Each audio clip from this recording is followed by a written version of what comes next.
menyampaikan bahwa warga Jepang yang positif corona memiliki histori perjalanan ke Jepang pada Januari. Pemerintah mengumumkan tambahan 11.984 kasus baru di Indonesia. Terjadi penambahan 13.632 kasus baru COVID-19 dan total positif di tanah air mencapai 965.283 kasus.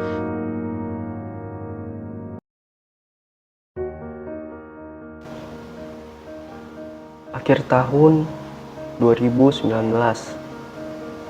semuanya masih terasa baik-baik saja.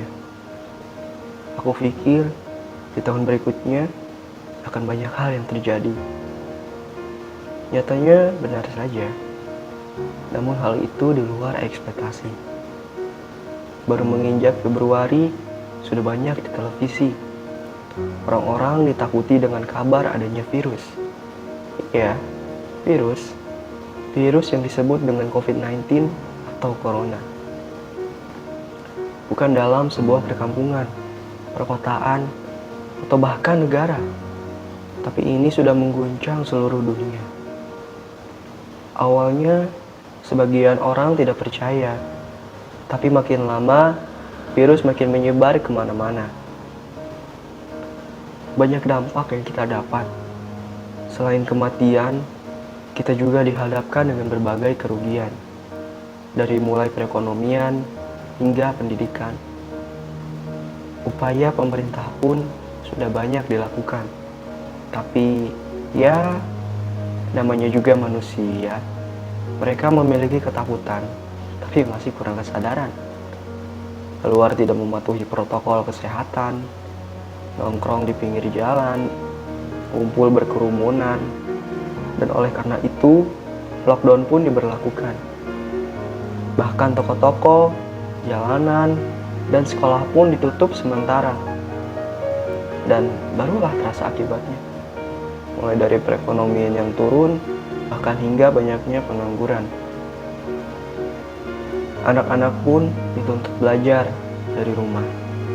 Namun nyatanya, mereka menjadikan alasan untuk bermalas-malasan. Ya, seperti itulah gambaran generasi sekarang. Padahal aslinya, mereka asik dengan sosial medianya. Upaya lainnya pun sudah banyak dilakukan. Tapi semakin hari bukan semakin membaik, tetapi malah semakin memburuk. Angka kematian dan pasien COVID pun semakin meningkat. Dan lama-lama banyak isu antara COVID dengan politik. Tempat wisata, belanja, dan tempat lainnya pun sudah dibuka. Tapi sampai saat ini, sekolah belum juga. Sudah berencana sejak lama, tapi terus diundur entah kenapa. Tidak boleh berkerumun, tapi demo di mana-mana. Masker dan alat kesehatan pun yang sangat dibutuhkan. Dengan gila mereka mahalkan. Orang sakit biasa dan meninggal pun. Entah kenapa mereka COVID kan. 2 tahun telah berlalu. Banyak pengangguran, bahkan siswa banyak yang mengeluh tak masuknya pelajaran dengan beralasan banyak tugas tanpa penjelasan. Bagaimana nasib masa depan kita, sedangkan kita kurang bekal untuk mencapai tujuan? Bagaimana nasib perekonomian kita, sedangkan kita hanya bisa meratapi kehidupan tanpa sebuah penghasilan? 2021, COVID masih belum berakhir. Malah sudah ditambah bencana lain seperti banjir. Suasana dunia semakin ketakutan.